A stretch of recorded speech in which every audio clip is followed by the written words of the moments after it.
Well, we get things rolling on the Krueger Show on a whatever day this is. It feels like On a Friday Monday. already. It's a On Monday. It's been a long day. Got up early, went to Santa Clara, saw John Lynch stare us all down and tell us what he thought.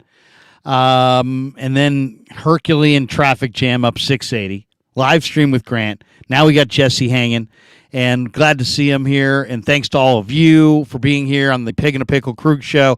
Brought to you by Pig and a Pickle, best barbecue in Northern California. Check them out. Emeryville, Corte Madera. Open 7 days a week in Marin. Wednesday through Sunday in the East Bay in Emeryville. Jesse, what'd you think? Did you watch the Lynch presser today? You've obviously heard what he had to say. Did you see it live? Yeah, I did actually. I did. I watched it live, no doubt about it. I only watched it once. I didn't want to consume myself with every little thing and try to come up with some weird conspiracy as to what I thought, but I thought it was pretty clear. I thought it was pretty clear what he was saying. And I think we've known at least his opinion for a while. I'm of the thought process that I don't think he ever wanted Trey, that he was a Mac Jones guy. And I think it shows every time that he talks. But also, I think we got a lot of clarity, at least, from where his standpoint is. He talked about the Nick Bosa thing. That was probably the clearest thing that could have been said where, hey, we're not listening to a Nick Bosa trade. I'm like, well, there you go. I mean, every fan that said over the last meeting that, oh, they would say that about anybody. If you would have asked him about Trent Williams or Nick Bosa or Deebo Samuel, it's like, no, that's not the way that it works. They are willing to trade Trey Lance. They are not willing to trade Nick Bosa. That much was very, very clear. And so I hope that people that thought that other way now got the clarity that they were looking for as well. People are so wrapped up in this. It's such a drama, and I do get it. I do get it because people care the most about the Niners. I don't know if you caught it the other night, Jesse, because Giants baseball is probably not on your list of things to watch, but Brock Purdy and Nick Sakel were there at the game. They showed Brock Purdy. He got a standing ovation. It was probably the most exciting moment in the ballpark for the Giants all season. I mean, granted, it's April, but still, I mean, that was one of the more lively moments of the season for the Giants. So people care tons about the Niners. They care tons about the quarterback. The NFL is a huge soap opera. But it's weird. It's like everybody's twisted themselves into a pretzel analyzing this and breaking it all down and this and that. And I think at the end of the day, I'm in the camp, of course, that believes that Trey is going to be traded.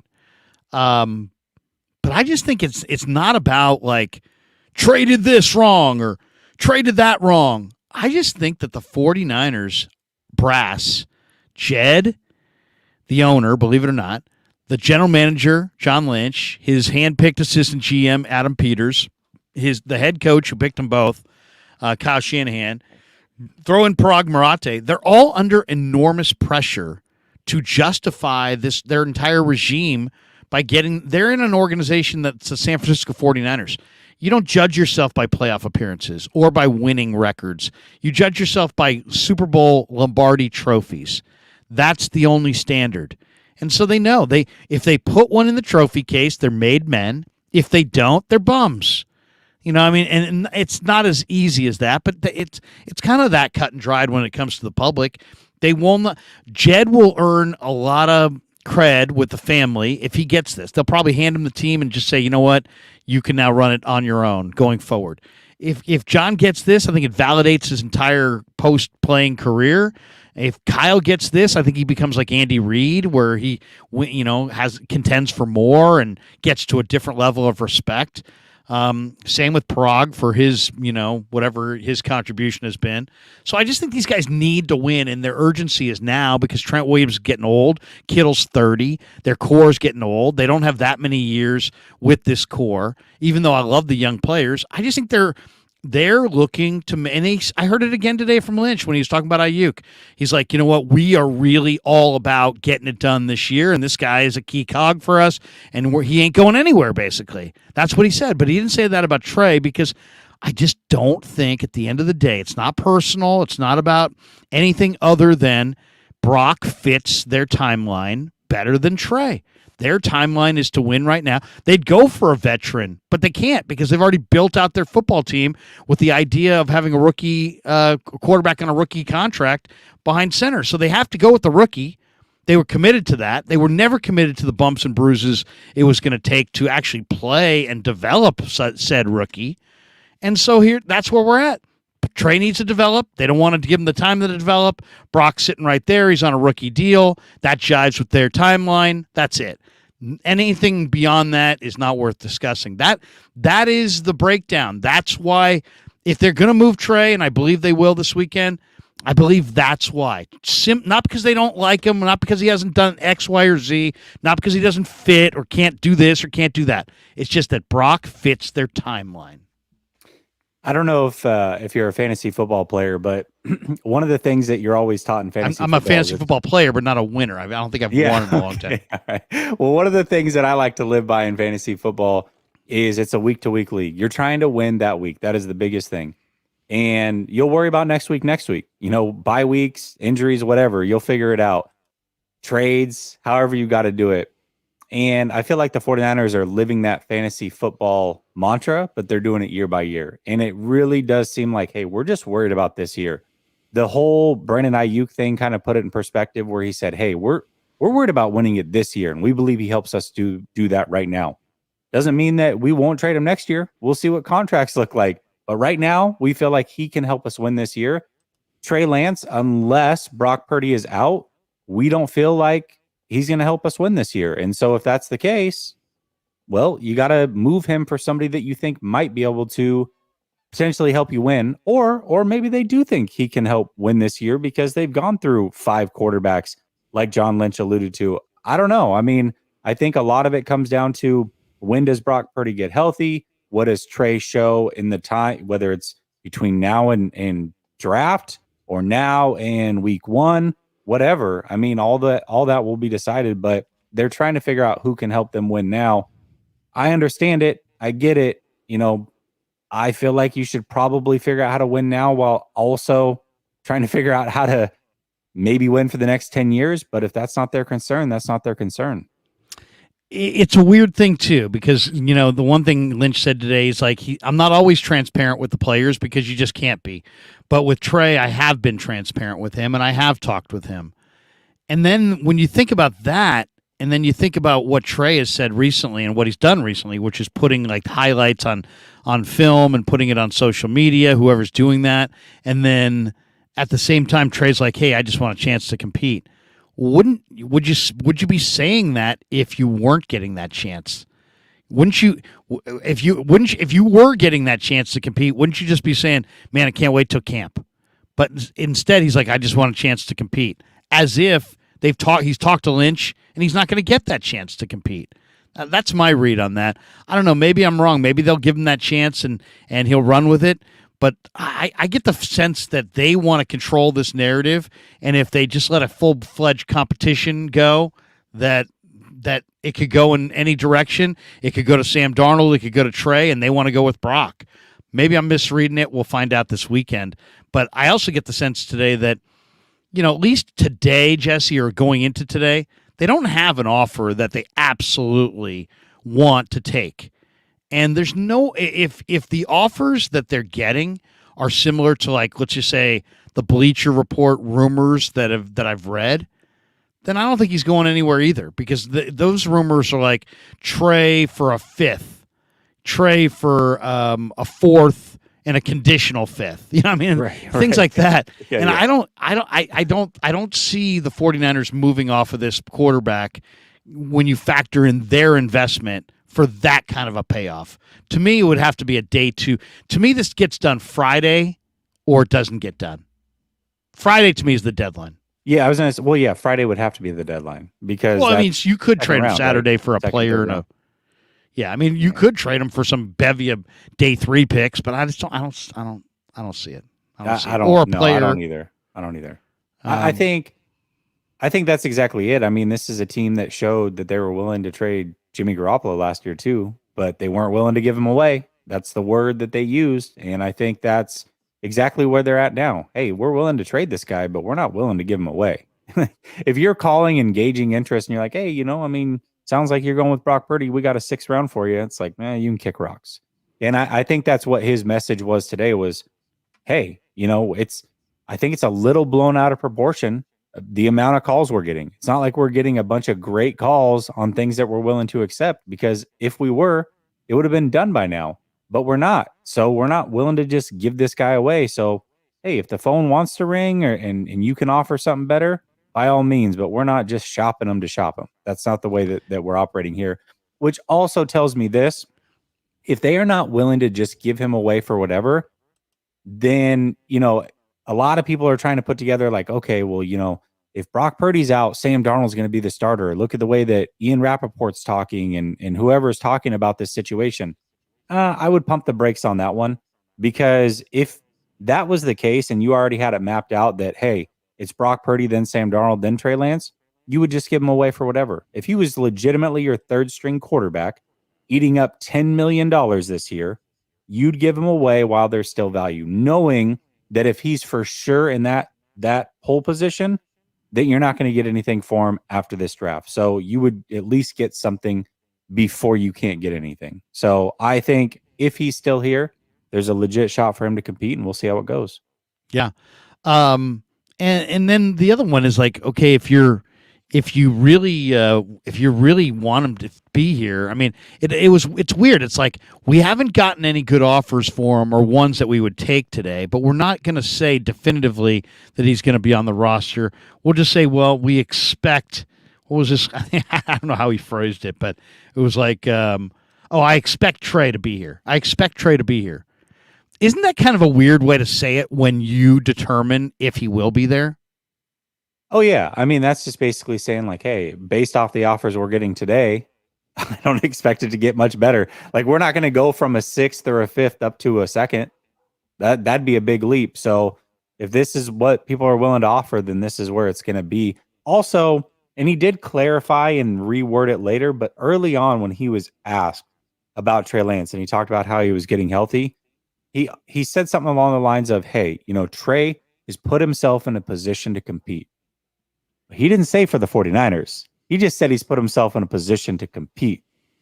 Where? Does that mean he can compete for the Minnesota job or the Texans job or the Colts job or the Titans job? Maybe it's the 49er job, but he didn't specify that he's put himself in a position to compete here. He just said he's put himself in a position, he's healthy, and he's put himself in a position to compete.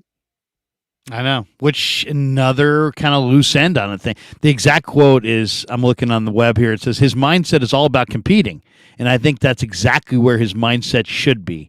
We're excited about the position he's put himself in with the work he's done this offseason to, number one, get healthy, number two, improve upon some things that he really wanted to improve upon.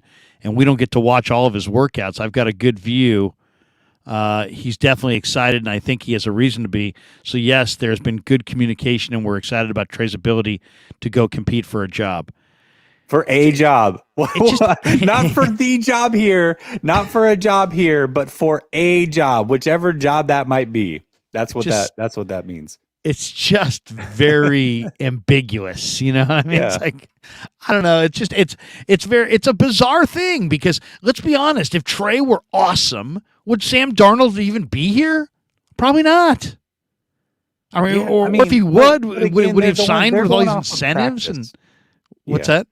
I said, but again, they're going off of practice. Ultimately, it's the craziest thing to me that you gave up everything you could, and literally 2 years later, after 4 games, you're like, we're out. Okay, good luck with that. If this is how you evaluate your players, like, good luck with that. Yeah, I mean, that's the other thing too. It's like just because they're maybe in or out doesn't mean, I mean, it really. It's not like they have a perfect record of evaluating quarterbacks, and if they don't like you, you're cooked. You know what I mean? They could make a mistake. I mean, it's as simple as that, and that's why I think there's a lot of fans who are kind of like, they're not really sure. If they really, they're kind of skeptical. I guess they're skeptical about should the trade be made. They're skeptical about what's coming back. They're skeptical about what the team's going to look like. Either way. I mean, and yet when Brock Purdy gets that incredible ovation, you can see that there's a lot of support for Brock Purdy too. So it's going to be interesting. It's either going to be one hell of a training camp, and you're coming out for it, right? It's either going to be one hell of a training camp with all kinds of people examining every day, every single day, who looked better, Sam or Trey, and who, and then what's it going to mean? Sam played well, but Trey played a little better in the game. But what's it going to mean come week whatever when Brock comes back? I mean, it's just a lot of quarterback drama. It's going to be very interesting to watch. That's what I'm hoping for, by the way. I'm hoping that Trey's in camp. I'm hoping Sam's in camp, because going out to camp, like, what else are you going to report on that people really care about? They want to know what's happening at the quarterback position. No doubt. People want to know. Brandon Ayuk, though, is not going anywhere. And that was another part of today I thought was interesting. And this is another one. It's like, I wouldn't question what they said about Trey if they didn't, say way more definitive things about other guys. I mean, they basically squashed the trade rumors. They didn't squash the trade rumors of Trey Lance. They kind of acknowledged that they're there, but kind of were non-committal whether a deal's going to get done or not. Kind of sounded skeptical. But with Ayuk, it was like they've made a decision to keep him going forward, and they're not entertaining trades. That's what I got out of that. That they're all about this year, and they view Ayuk as a key cog for this year. And so, even though he's got the high cap number, even though they're paying a bunch of guys, they made it perfectly clear that next year we'll see, but this year Ayuk's here. Yeah, it was like the 3 levels of trades. It's, we're listening to a guy this year in Trey Lance. We'll see what happens. Brandon Ayuk's here for this year, but we don't know about the future. But for this year, we like him on the team. And then Nick Bosa, it's like, no chance. You got 0 shot to come get Nick Bosa. Don't even try. Those were the 3 levels. And we saw all 3 play out in this press conference. It was kind of interesting to see. But I think that's the right decision. I mean, if you get rid of Brandon Ayuk, who... much different than Trey. He is a starter on this team. He's going to continue to be a starter. If you get rid of him, the worst thing you can do is try to replace him in this draft with that same pick, because now that player is always going to be compared to Brandon Ayuk, much like Kinlaw was to Buckner. So that's a mistake. And then the other option is to go get a different position completely, which is fine, but that player has to contribute right away this year at a level higher than Brandon Ayuk. I think that's a near impossible thing to ask for. So it doesn't make sense to get rid of Brandon Ayuk at all. Yeah, I mean, the only thing that to me makes sense is that if you felt like, because if there was a receiver that you really liked in this draft, or if you could get if the New York Giants, well, there's a lot of pressure on the Giants to win in New York there, and maybe they want to get somebody who's rookie receivers are notorious for not being very good in their first year. There's very few, Randy Moss and a couple others that were good. Most of them have a huge adjustment period, and then they kind of bust out in year 2. Even the great Jerry Rice didn't really bust out right away. It takes a little time sometimes. If you loved Jonathan Mingo, if you loved Jaden Reed in the draft, I will say this. The move of Chris Conley was kind of interesting because now you have 7 wide receivers. You typically are going to keep 5, maybe 6. You're still looking at a number of guys in the draft. I expect they'll probably add a different, not a difference maker, but definitely a receiver to be in the mix. So I kind of wonder when I see that them building depth at what receiver if their plan is to move Ayuk. But listening to Lynch today, he was not iffy at all about it. They're going forward with Ayuk. I don't know, but if you asked me to, guess, I would say Ayuk's a Niner this year for sure. But Ayuk's probably traded next year. That's what I took out of today. Just that Bosa's here and Bosa's going to be here, and don't bother calling for Bosa. Ayuk, call me next year. I'm going with him this year. Trey, if you want him, call me this week. You know what I mean? Because he's definitely available. That's kind of was my takeaway on the Ayuk front. You could replace him And so I think they're open-minded, but it sounds like if they've made any decision, it's that they'd rather keep him. Yeah, and if they draft another guy, I'm curious to see, like, are the 49ers just getting a lot more shrewd in their player personnel decision making? Is that what it's coming down to? Because if that's the case and they're willing to get rid of, Trey Sermon after a year, get rid of Trey Lance after 2 years after spending all of that, what's to say that Danny Gray can't be cut this offseason? Or Ambry Thomas or some of these other guys that have been here a year or two, or TDP. Like if this is the route they're going where it's like, hey, if you don't fit the timeline to win this year, you can be gone. And anybody else that fits that timeline, they can be here, regardless of age, regardless of where they came from, regardless of pay. None of that matters right now. We're going to win this year. That is the goal. And we're going to do everything we can to do that. And if you don't fit that timeline or you can't contribute right now, might be sayonara for you. Like, is that the route that we're going? And that, if so, that's a pretty interesting way to go about it. Well, I think I mean, it's a great question because it's like, yeah, this last year they had a bunch of rookies. They kind of went with like a whole developmental element. Is that just for 1 year? Do they believe in that continuously? I kind of wonder too. It's like, people say, well, why would you get rid of Lance? Well, if it's not, to me, the only thing that makes any sense getting rid of Lance is the timeline. That you somehow feel like your timeline is you need guys who can win with right now, and you just don't feel like he's ready to play. But then, do you feel like Jake Haener is ready to play? What if some team in the third round with Jake Haener on the board offers you a pick for Trey Lance?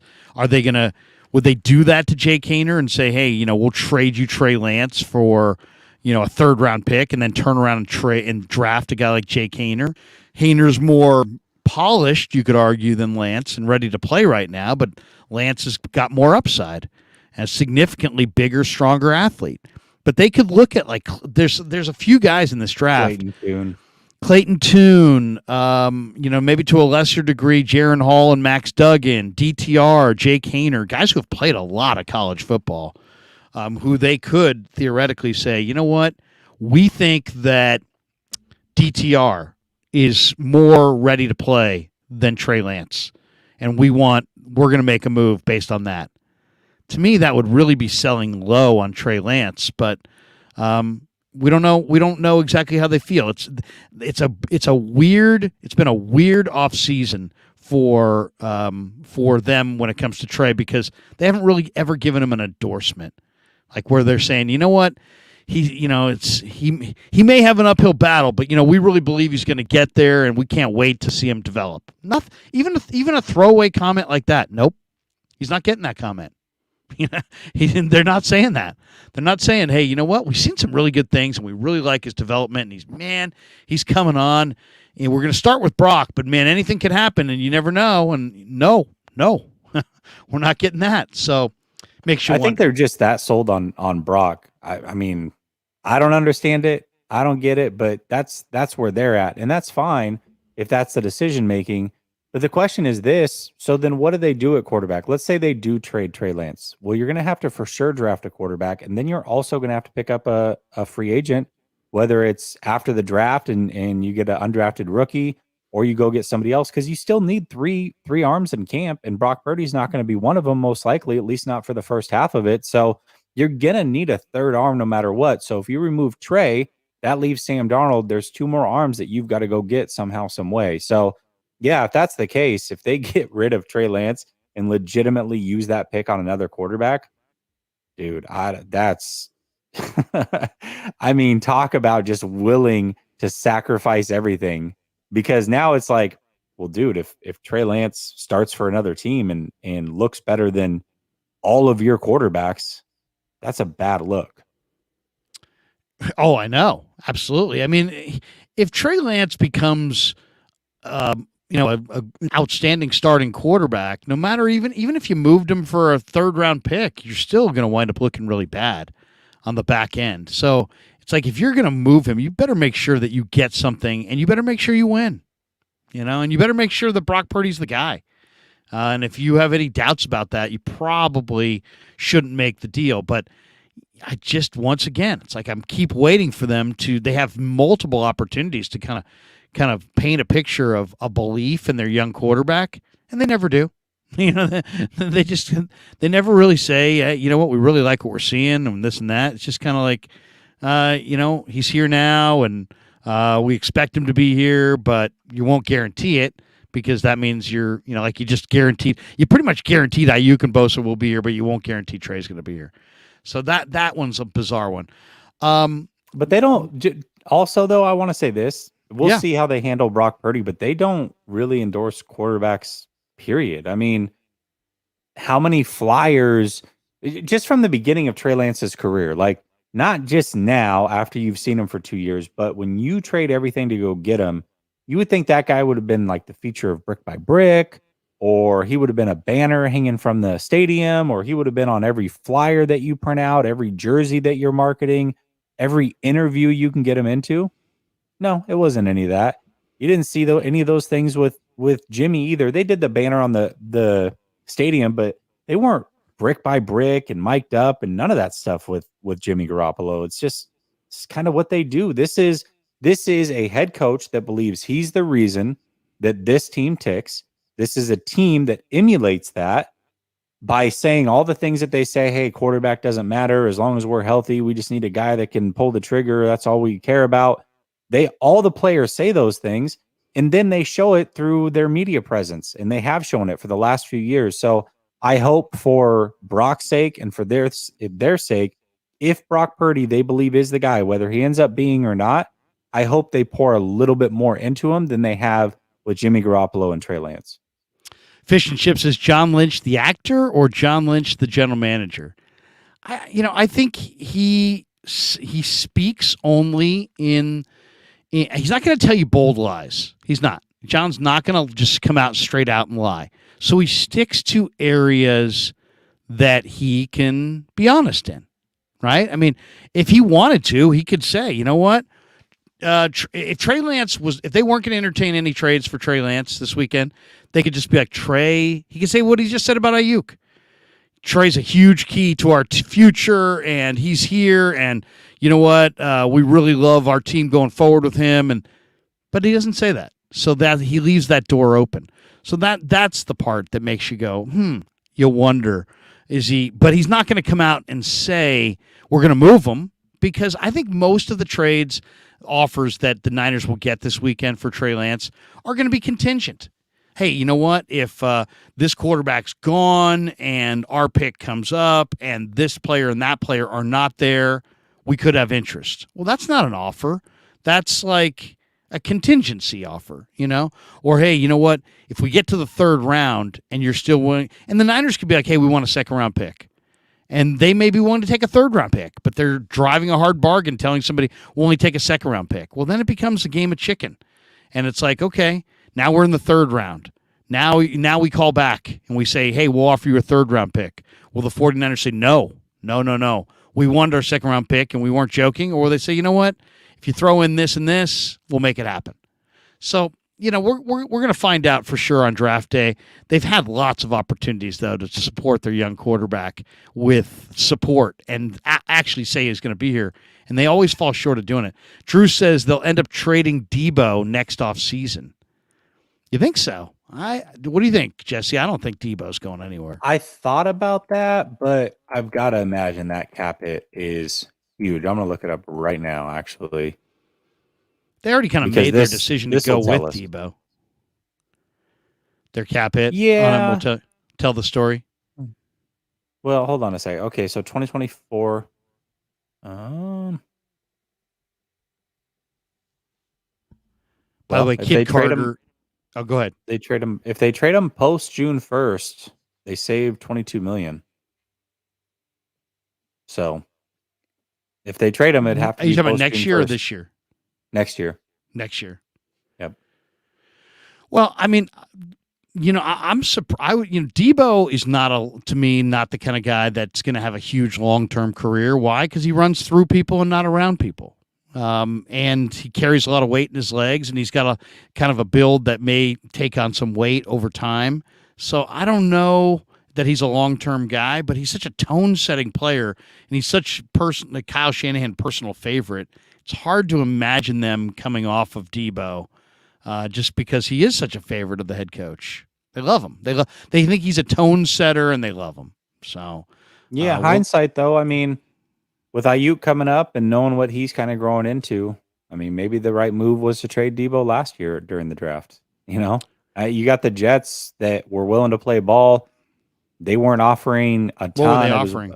It was I want to say it was like their second first round pick or something like that, which was like 15 or whatever it ended up being. But they also weren't high on Elijah Moore. They just traded him for peanuts. So maybe you could have gotten Elijah Moore as well.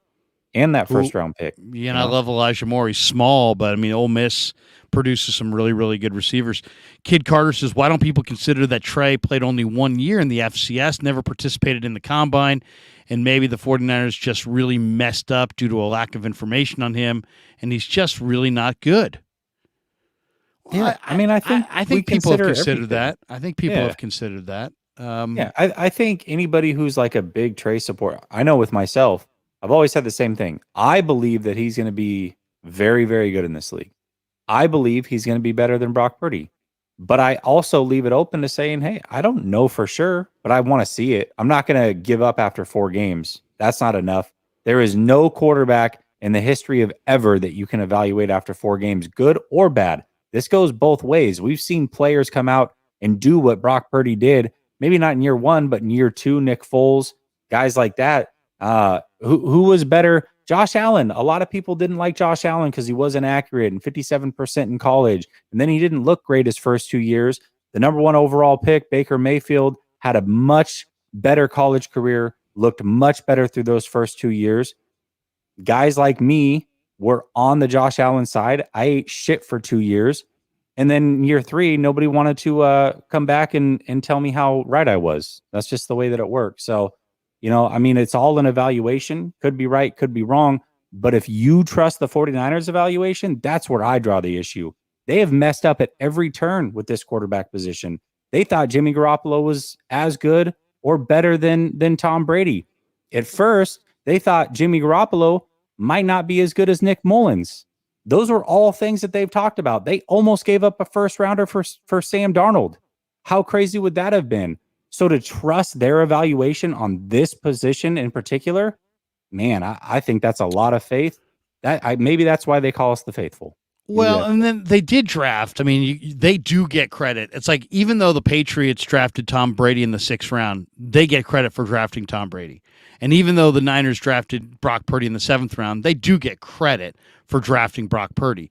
Now, the easy pushback is, if you loved him so much, why didn't you take him in the 3rd round, right? So that's the obvious one. Or if you knew he was clearly better than Jimmy Garoppolo. Can we all agree with that? I think anybody who watched him play thinks Brock. That. Brock. Talking about? Yeah. Oh, I mean, there's no question. Brock. So then why didn't they start him over Jimmy Garoppolo when Trey went down? If they were so smart and they know everything, you know what I mean? Like they just continuously make the wrong step with the quarterback position, and then when they get it right, they fall into it. I hear you, but at that point, what the point they gave Jimmy the contract, that's really when they determined that he would play, right? It wasn't when the injury happened. It was when they gave him the contract. The contract determined when he would play, not any practice competition that he potentially could have had against Brock Purdy. He was just slated to play as soon as Trey went down because of his stature, because of the contract, because of what he's done in the past, so on and so forth. That wasn't as much about an evaluation, but I hear what you're saying. I mean, do they know what they have in Brock Purdy? I mean, they knew. I'll say this: they seem like they realize now what they have in Brock Purdy, but there's a lot of people that don't feel like Brock Purdy. That Brock Purdy was just lightning in a bottle. I mean, people want to. During Grant's stream, somebody compared him to Jeremy Lin. Is Brock Purdy the Jeremy Lin of the NFL? Purdy sanity. That's dude. That's any way you cut that. That's disrespect, man. Come on. Yeah, I mean, the thing is though, is that we talked about the Jimmy Garoppolo thing. That was all an incentive-laden deal. They easily could have saved themselves, what, 5, 7? I don't know how much they ended up having to pay him in those starts that he made, but they really felt like Brock Purdy was better. It's like, hey, listen, we don't want to pay you the money anyways. We'll just play this guy. Like, we really think he's better. You know what I mean? Like, if they really felt like he was the better option, they have made it clear throughout this offseason, the way that they're talking about Trey Lance and all these other positions, that they're in a win now mode and that they are ready to win and save money at the quarterback position. If that's your stance, then why not save money at the quarterback position and go with your best chance to win now last year? If they thought that was Brock Purdy, they didn't think it was Brock Purdy. That's why they didn't go with Brock Purdy. Yeah. No, I mean, and they drafted him for he was Mr. Irrelevant. I mean, the entire league passed on him. So I mean, that's I think he's found money. And now they think that he's, let me ask you this. Do you think the 49ers are making the same mistake with Purdy that they made with Garoppolo? Do you think that they evaluated Garoppolo on too small of a sample size, gave him a significant contract because of a short, hot spurt at the beginning, and he wasn't worth it? Are you saying that you potentially fear the 49ers doing the same kind of thing, believing too much in Purdy, and you think he's going to come crashing back to earth and make them look really, really bad? No, because they don't have to pay Brock Purdy like they had to pay Jimmy Garoppolo. That was a whole different ball. The money is the biggest difference. I mean, if Brock Purdy, first of all, you're going to get Brock Purdy this year. You're going to be able to evaluate him all this year and evaluate him all next year before you even have to pay him, because you can't even renegotiate a contract until 3 years into the league. So they're going to get 3 full years of evaluation on Brock Purdy before they have to make that decision. Now, I also believe that if they had to pay Brock Purdy this offseason, they probably would have made the same mistake. But fortunately for them, that's not even an option. So no, the mistake's not the same. Now, I will say, I do think that they are making, they have a history of this. They did evaluate Jimmy based off of 5 games, gave him a big deal. They have, it sounds like, evaluated Trey Lance the other way based off of 4 games. And then they've done the same thing with Brock Purdy in this, 7-8 game stretch. So they make their decision very, very quickly. But unlike the Jimmy Garoppolo deal, there's not a lot of money tied to this. So the only way it could really come back and bite them is if they get rid of Trey Lance and they were wrong on that. Or, if Brock Purdy really just crashes down to earth and he's your starter, and then, oh my gosh, we only got Sam Darnold. Good luck with that. But I also don't think, just from a mental standpoint, Brock Purdy and Jimmy Garoppolo are 2 completely different players to me. And so at the very, very least, you're going to get a mentally strong player in Brock Purdy, even if the physical traits never live up to it. So you're always going to get a guy that's willing to compete and give his all. And while they're on a rookie deal, that might be good enough. Now, when it comes time to pay him, I would probably reconsider then. But for right now, I don't see how this deal could be that big of a mess up the way that it was with potentially Jimmy Garoppolo. Kid Carter throws super chat. He says, curious if you saw Darnold's interview on the quarterback room. He wanted to play in a system like this for a long time, and at this point in his career on the line, just don't see Trey beating him out at all. Kid, to me, that's a major projection right there. So now we're going to take Sam, who has a track record. I made the comparison on Grant's show to, like, you got some kid who's like, in high school in the 6th grade because he's like so advanced. That's like Trey Lance, right? And then you've got some kid who's got like a C+ average in your freshman class, and they're in the same class, and you're telling us how much potential the C+ student has as this kid who's in the 6th grade is a freshman in high school, sitting right there. That's kind of, Darnold is, I think, kind of a proven entity, proven bad. He turns the ball over a ton.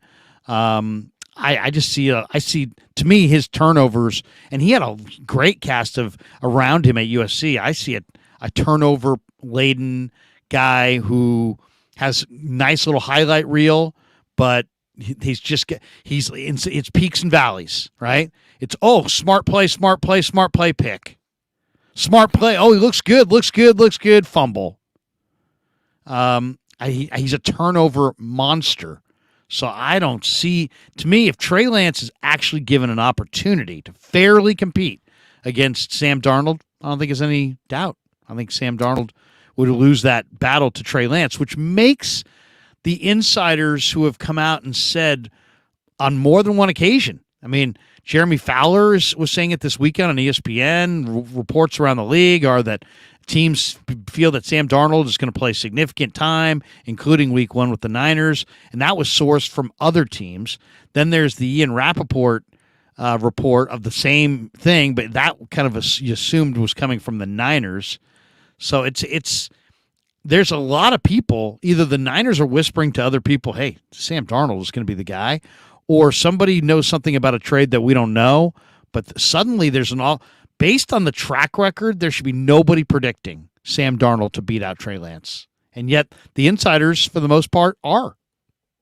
Yeah, I think with Sam Darnold, I really could see a scenario if they just go straight off of practice that Sam Darnold looks really, really good in practice. Like, I don't know how he is as a practice player. Some players are really good in practice. Some players aren't. And so, yeah, I could see a scenario where they do that. I think it would be a grave mistake. And this is where I have a major, major issue. I talked about the San Francisco 49ers, and if they truly are trying to figure out their quarterback for week 1, and it's not Brock Purdy, that the 49ers, unlike fans, would be able to actually look at a quarterback and how he's played and look at the little minute details of improvement and all these other things and make a true evaluation outside of stats and all these other things. If they start Sam Darnold, they're legitimately going off of just the practice. And that is a worrisome place to be as a fan, because that tells me they have no clue. Because you've had 5 years or whatever it is of Sam Darnold. You've had 55 starts. You know likely what Sam Darnold is. You have no clue what Trey is. But when Trey's played, you've seen the micro improvements. When he's had his weapons at his disposal and he's not ran like a battering ram, he's looked pretty good in a small sample size.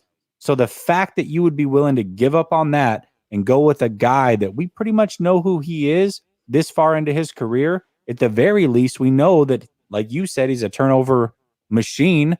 He's a bonehead. He's going to make a lot of mistakes. He's got that Jimmy Garoppolo gene in him. Man, if that's the guy that you decide to go with, I have zero faith that you know what you're doing when it comes to this position. Did you hear the McCaffrey interview talking about Darnold today? Yeah, I did. McCaffrey is just, he just thinks he's phenomenal. They're like really good friends, though. This is like George Kittle, Jimmy Garoppolo love.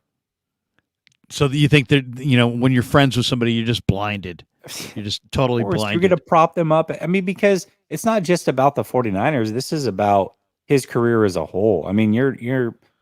This is a new teammate, somebody that's here that you are really, really good friends with. And of course you're going to prop him up.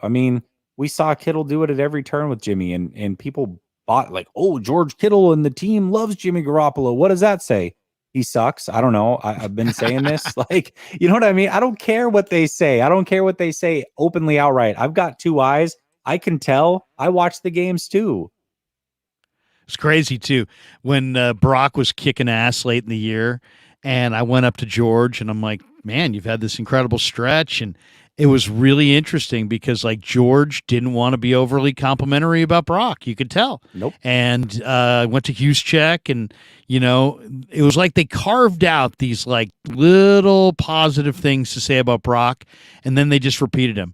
So if you asked a Juszczyk about Brock, you'd be like, well, I'll say it again. I'll say what I've said, which is, it's like, why is it that you're trying to limit your positive comments? Well, because you're buddies with Garoppolo, and this guy technically is just taking his job right from out from underneath him. There was going to be talk of Garoppolo coming back here until Purdy stepped in and just started playing incredible at the end of the year.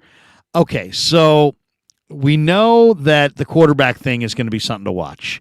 We also know that John Lynch was asked about what's his theme of the draft, or what does he think of the draft, and he said he thought the theme was that it's a real deep draft class. Almost as if to suggest, Jesse, that if you're sitting there thinking that we're going to trade up from 99, 101, 102 for, a higher pick, don't think that, because we're going to have to be patient, but we really love the depth of this draft, and they feel like there's going to be good players right there on the board for them. That's going to be like fireworks at the end of the 3rd round. What do you think? If you had to wager, what's the primary need going into the draft in your mind? Ooh, I think there's a few of them for sure. And I mean, I think that you could make an argument for probably 4 positions to be a primary need. I think safety could be a primary need. I mean, you've got really 2 of them that I think you can count on. One of them's like 33 years old. I think outside corner could be a primary need because outside of Ward and Lenore, I mean, who do you really have that you can trust? I think edge could be a primary need because we don't know who's going to go opposite of Bosa. Is it going to be Drake Jackson? Does he take a leap? What do they think of him? And then, of course, I mean, offensive line could be a primary need. I don't know. I think that, but I think that's what makes this good is that the 49ers have multiple spots that they really could go with. And I think that that might be another reason, too, that they're not going to just fall in love with one guy at a specific position, knowing that they really could use all 4. And so those 3 draft spots might be really, really crucial to keep them all. Yeah, I mean, I've got no problem with them sitting right there and drafting. I guess I would argue, I think, it came out, I don't know if you read the Matt Barrows piece in The Athletic earlier this week, but Barrows wrote a piece about how maybe in the minds of 49er people that Colton McKivitz might actually be a pass protecting upgrade on Mike McGlinchey. So I thought that was an interesting perspective. So you got him taking over for McGlinchey. Obviously, right tackle is the biggest weakness on the line. So then it's a matter of, can you upgrade from McKivitz? Well, you probably can. Then you've got at the corner, you have Charvarius and Diamador Lenore. You brought in Isaiah Oliver. You definitely could upgrade a little bit there. I agree with you at safety. To me, though, the far and away the number one need's got to be the edge rusher, right? I mean, you lost Ebukam, you lost Amenahue, you lost Jordan Willis. All those guys were good. And who did you replace them with? Austin Bryant and Cleveland Farrell. And I love Drake Jackson. I think he's a terrific young guy, and I love him as a prospect. But they need more there. So to me, it's Kerry like Hyder helps a little. Kerry Hyder helps a little. I mean, his motor, and he's just versatile. But they could use the question I would have, and it's funny. I was thinking, the Niners are looking for probably somebody like 265, 270. That's usually what they look for.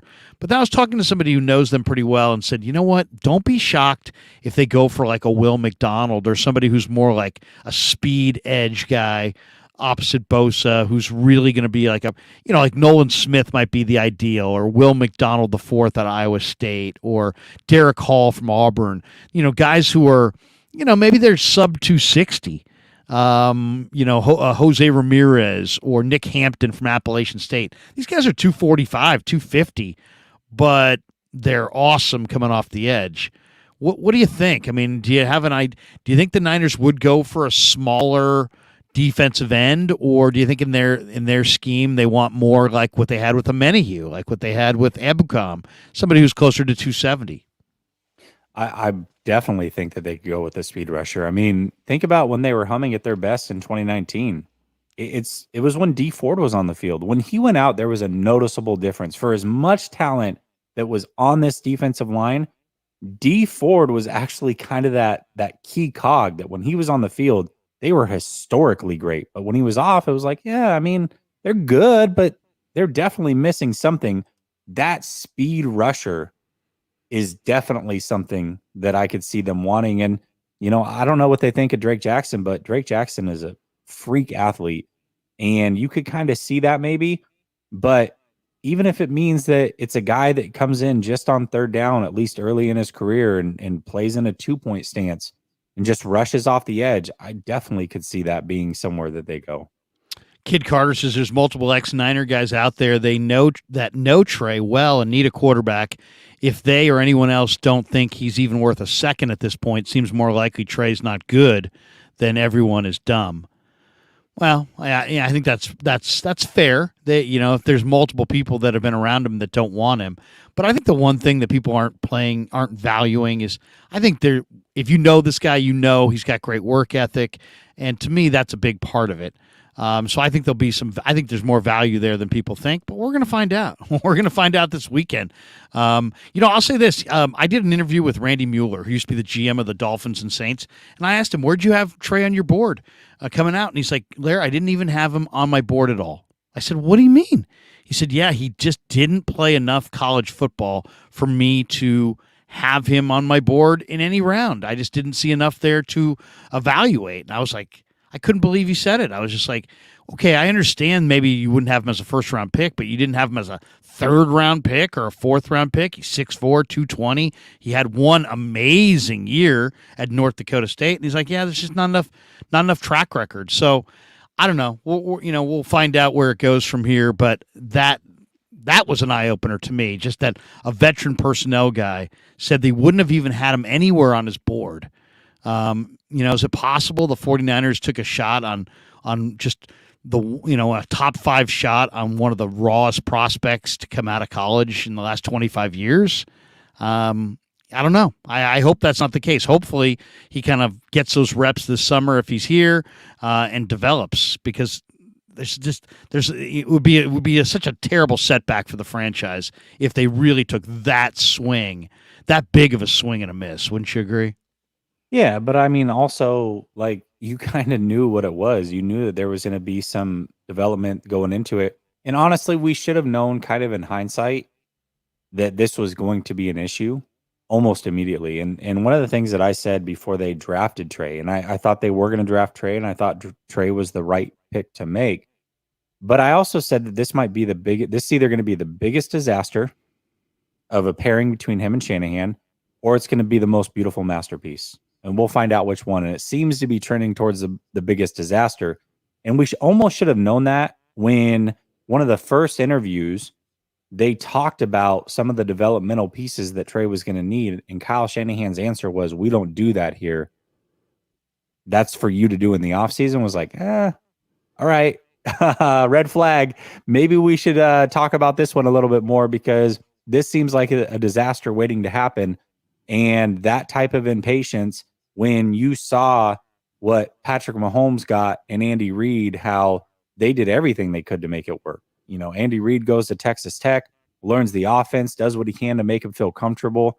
Two completely different outlooks. As far as Kid Carter, saying what he's saying, I mean, I don't know what to tell you other than these people get it wrong every year. Every year, these guys miss on somebody.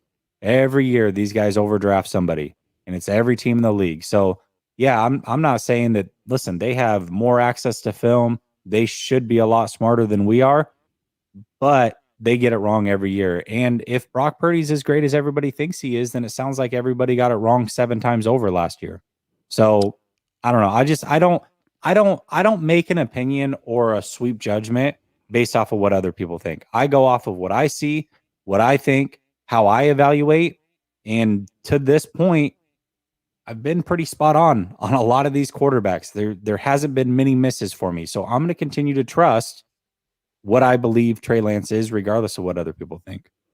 When their careers are over, how would you rank the careers of Darnold, Purdy, and Lance? Who's going to have the best career? Who's going to have the second best career? Who's going to have the worst career?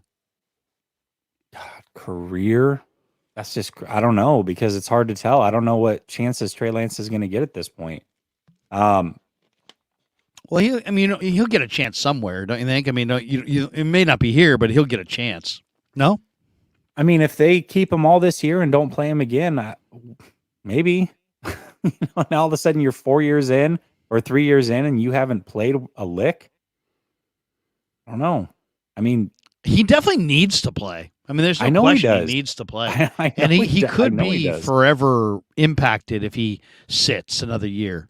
And I think, God, he's on some level, somebody around him's got to know that. That's why I wonder. I mean, the one question I was surprised at today, the one answer I should say, Grant asked the question. Grant and I talked before the thing. I said, are you going to ask this question or am I going to ask this question? And the question was, has Trey's camp demanded a trade? Have they contacted the 49ers and asked to be traded? And Lynch just quickly said no. They have not. Yeah. So he shot that down. Which I think is the wrong move. If that's the case, I think his camp absolutely should be asking to get traded. Yeah, I mean, I agree. I mean, if I'm his agent, I'm absolutely calling the Niners every day, going, "Hey, my guy's got to play. My guy has to play." So you tell me how he's going to play. Is he going to play for you, or is he going to play for somebody else? Did you see Peter King's comments on this at all? By the way, No. I guess Peter King says that the chances of a Lance trade are about. I mean, Peter's got to be a little bizarre. He said, "I'd say the chances of a Lance trade are at about 7.86%."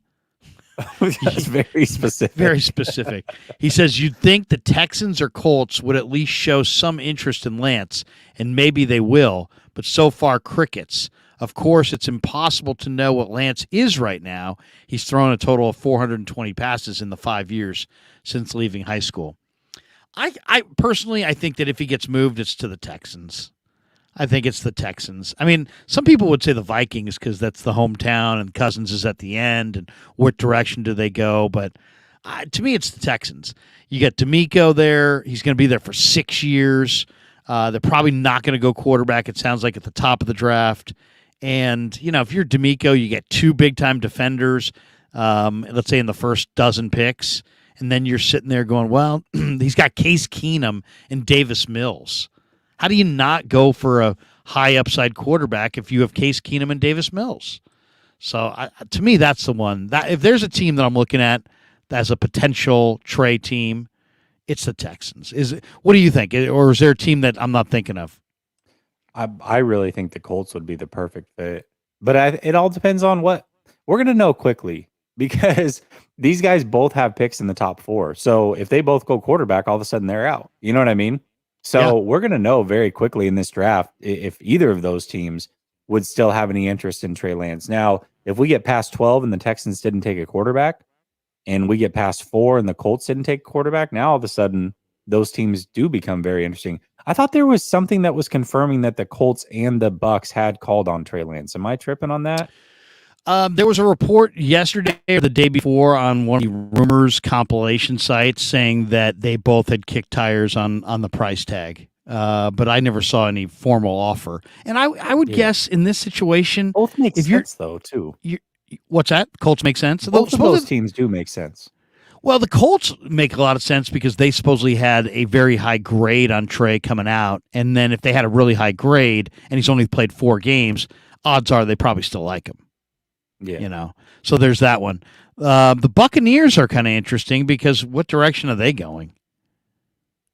I mean, they've got Baker Mayfield, but I mean, what direction are the Buccaneers going in long term? So they could make some sense. I've heard people say that the Falcons really like Trey. I don't know. Did. I don't know. They did in the pre-draft process. There was a lot of rumors that they were going to go Trey at 4 if he would have been there. How wed are they to Desmond Ridder? Yeah, I don't know. And Trey fits all 3 of those teams' timelines, by the way, whether it's the Falcons, the Bucks, or the Colts, especially the Colts. He really fits that timeline, and Shane Steichen would be the perfect coach for him. But I think if you put Trey in a situation on all 3 of those teams and he does get the starting job, I mean, they really could give him a full year of a look and kind of have an idea of what they think he is, and then decide to, okay, we'll pick up his 5th year, or we're going to move off of him as well. But those are 3 teams that legitimately could give a full year and really not bat an eye at it. And that's really that's what Trey needs. He needs somebody who can put him out there and give him a chance. I mean, that's really what he needs. A couple last ones before we finish up. Kid Carter, Jess, getting wrong in the draft is a lot different than having 2 years of practice to evaluate, and easier to get Trey wrong because of the COVID year and no combine. But I hear you. Maybe everyone is wrong. I don't draft evaluating at all. Evaluating quarterbacks is just hard. It's just really hard. It is, but seriously, again, it is. I mean, Bill Walsh. Hey, if you believe the people that were with the Niners at the time, Bill Walsh wanted Steve Dills, and Tony Rossano said go with Joe Montana, and the rest is history. That's how Tony Rossano became Tony Rossano, is he was known as the guy who wanted Joe Montana, and Walsh wanted Dills. So Walsh also was involved with the 49ers in the Druckenmiller draft. Did they pass on Jake Plummer, I believe? Or they could have had Jake Plummer in that draft. They opted not to go in that direction. So, but also this comment is very. Not every team sees his practice for the last 2 years.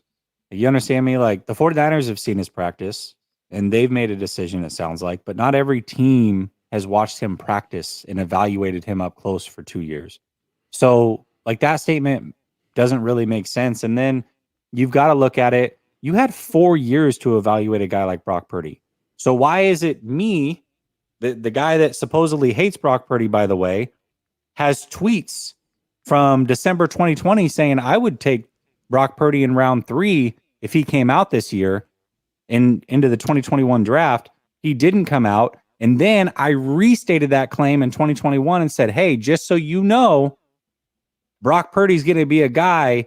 Don't be surprised when he shoots up draft boards. I'm going to be the first one to say it. Now, that didn't happen. I celebrated when he got picked, but I was able to evaluate Brock Purdy a lot better, it sounds like, than all these other guys that know so much more. So, again, I'm not trying to say that I'm always smarter than these guys or that I know more. They should know more, but they don't always get it right either.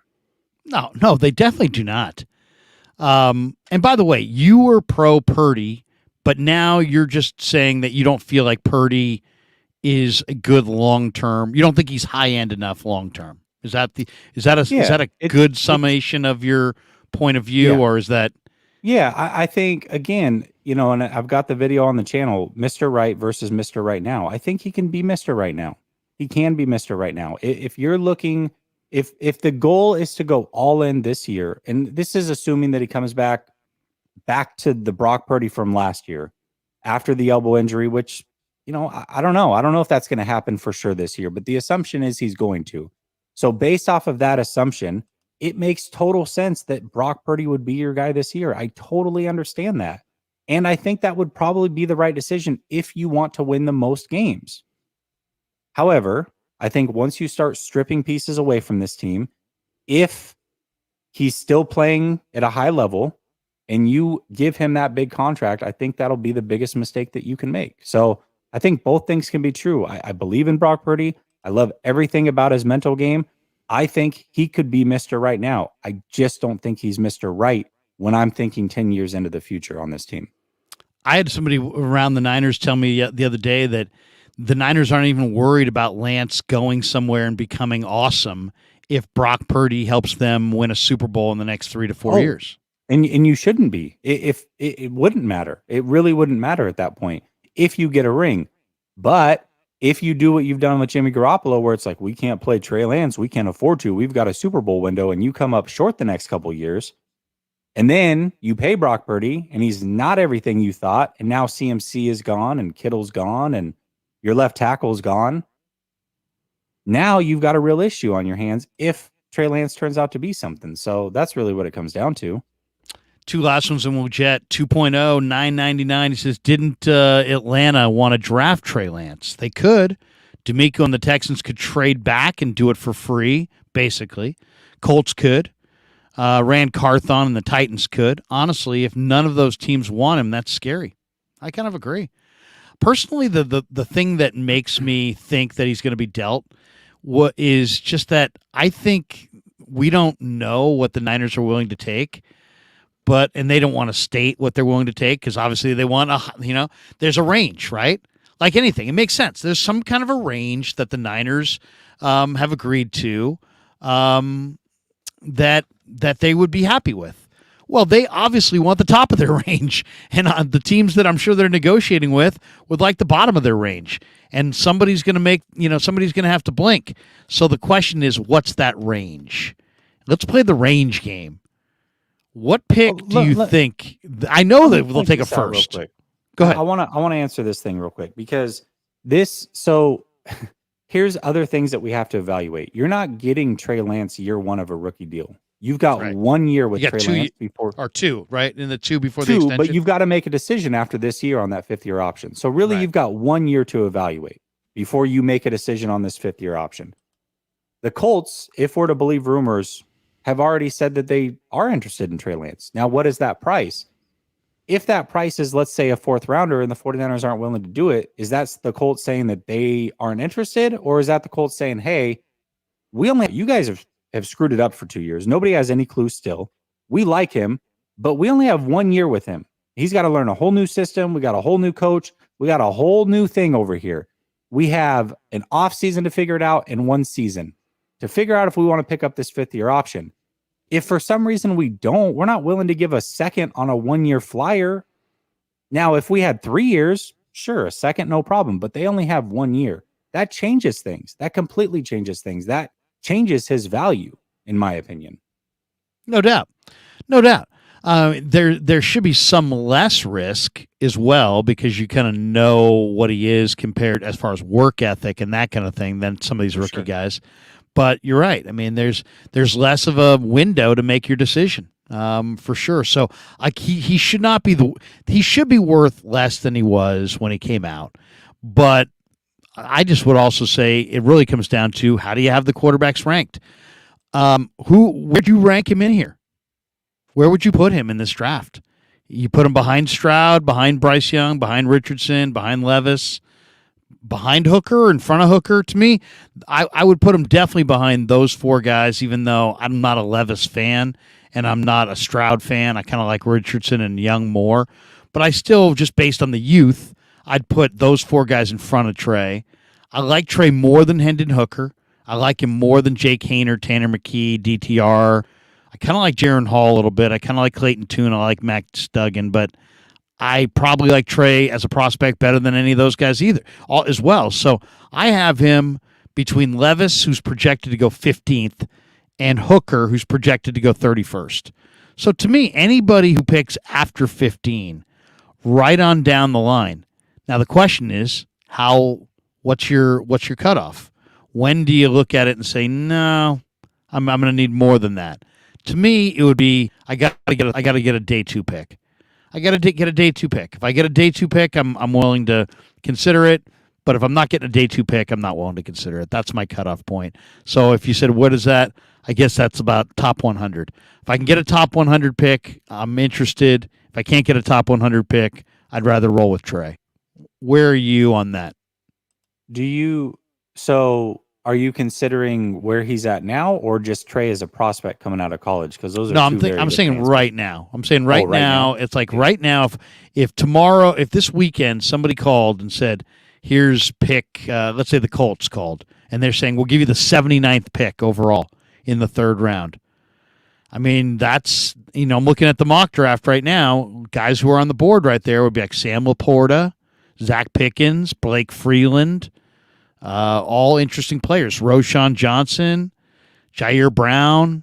Those are players that I really like that I think could make my football team. I got to get somebody good. Isaiah Foskey, they list in the 2nd round.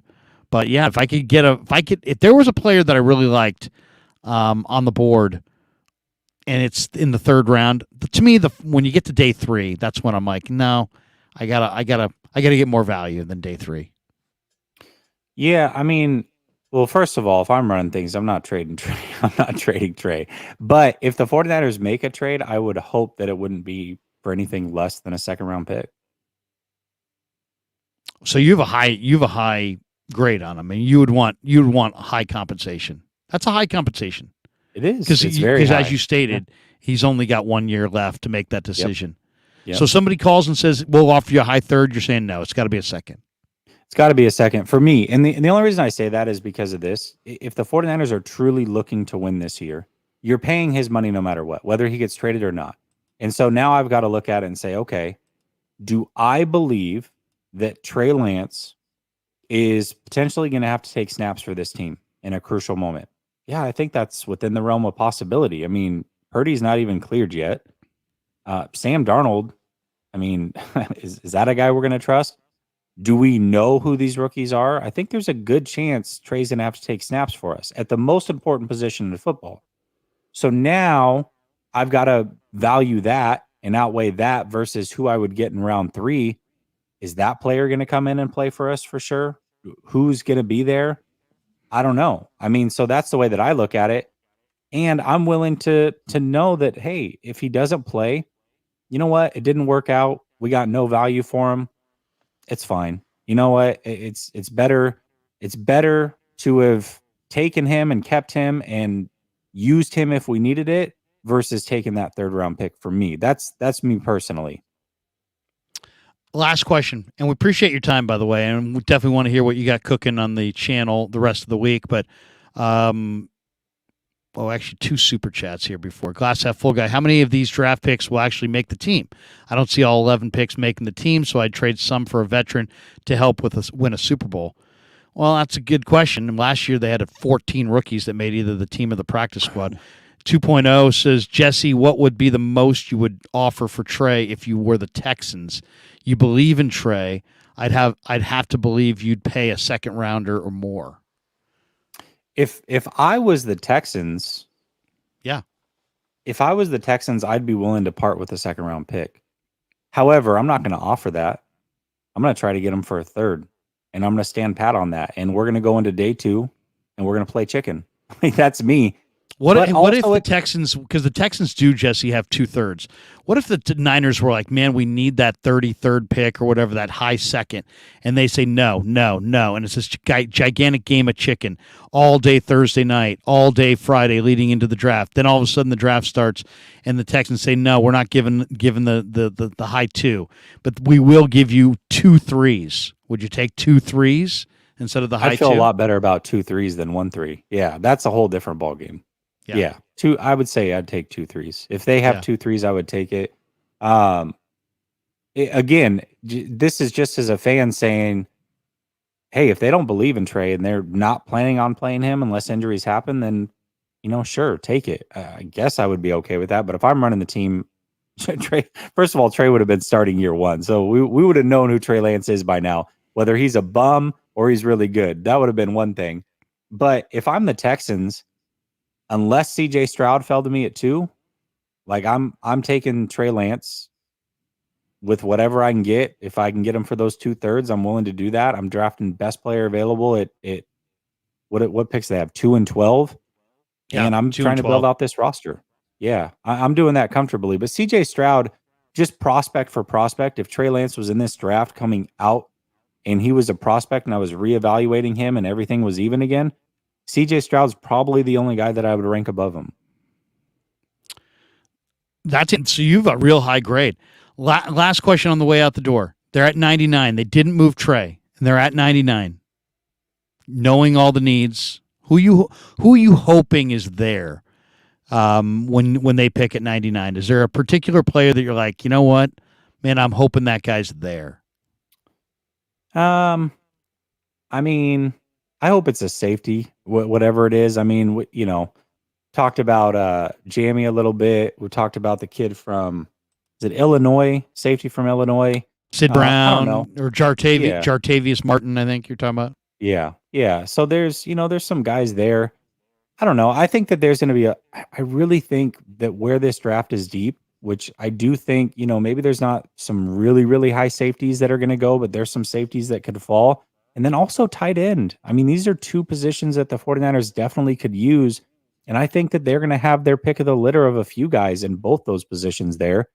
And I hope, out of 99, 101, and 102, that they come away with some really good players that I think could help this team, not only this year, but long term. So that's what I hope for. There's not necessarily like one player that I'm like, oh my gosh, got to have him. But there's definitely some players in some positions that I would be looking at. Jesse, great stuff, man. We're going to let you go. Have a great night. Hey, tell people what you got cooking on your channel the rest of the week. It's draft week. I'm sure you got stuff leading into the draft, maybe in and around the draft. What do you think? What do you got going? Yeah, so tomorrow I'll be on with Ryan Hensley, 9:20 p.m. Eastern. And then for the draft itself, I'm actually going to be going live on the 2nd channel for round 1. It doesn't sound like the 49ers are going to be active in round 1, so I'm not going to just go live from the draft there. But on the 2nd channel, Last Second Sports 2, where it's all NFL content, we'll be live there for the actual draft. So definitely tap in. So for is that for Thursday and Friday, or just Thursday? That's for Thursday. Friday, I had planned on going live on the original channel, the 49er channel. as soon as round 3 started. But I do coach my son's youth flag football team, and that's going to be pressing right up against the time. So I may be able to, I may not. It depends on when that game ends and when I can get home. So.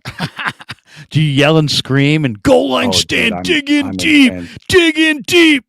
Yeah, I'm intense, man. I'm definitely intense. And that's, that was a conversation that I had with my son. He's 8 years old. So it's 3rd and 4th graders. And I told him, I said, Maddox, like, I'm hard on you. Like when I coach you, like, I'm going to be tough on you. And I'm like, are you sure you really, like, I don't want to blur the lines of like parent and coach. I don't want it to be one of those things that you really just dislike dad coaching you because he's going to be tough on you and he's not going to give you extra playing time. Like, you got to fight for it.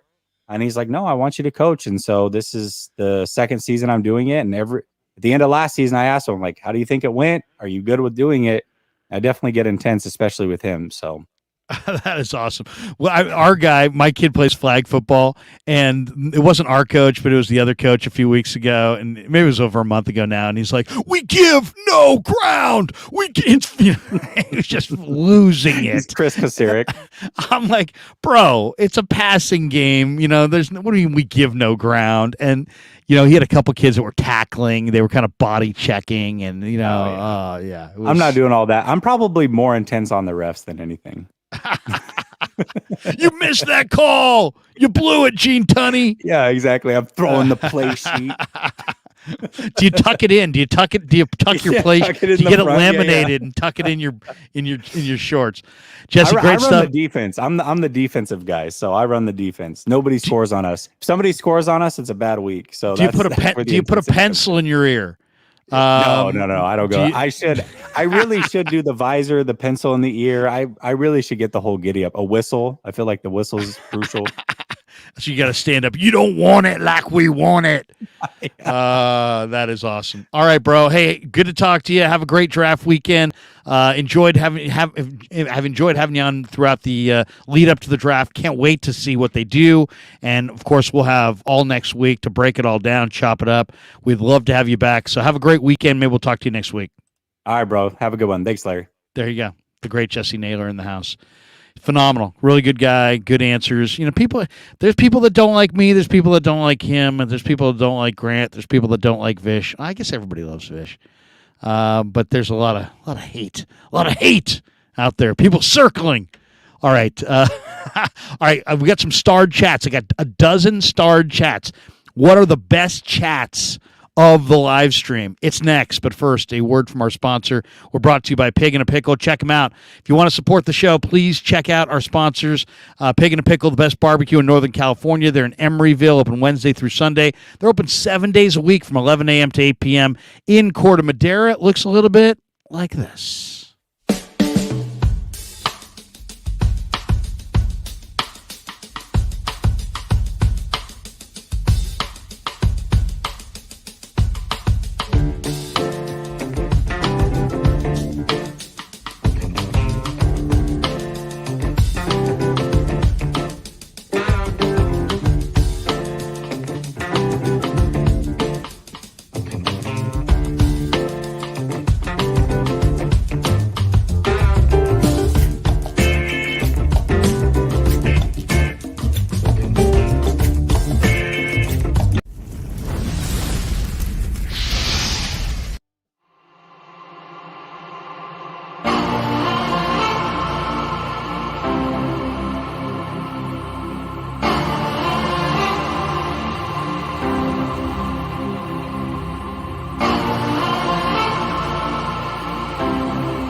So New York Style Sausage was started over 70 years ago. We are the largest producer of fresh Italian sausage on the West Coast. What makes our sausage in New York style is really the recipe came from back east, from New York, from Connecticut. If you look at all of our labels, there's maximum 4 or 5 ingredients, which we're really proud of. There's no preservatives, no MSG, fresh in, fresh out. The pork comes in fresh, goes out fresh. There's never any freezing throughout the process. We've always used fine quality cuts. We're never going to deter from that. It's one of the reasons why our sausage is so good. I guarantee you put our sausage up against anybody else's from a flavor standpoint, no one will beat it, hands down. Hey, do yourself a favor and do me a favor. Go buy a package of the New York style Italian sausage. Guaranteed you will love it. Guaranteed.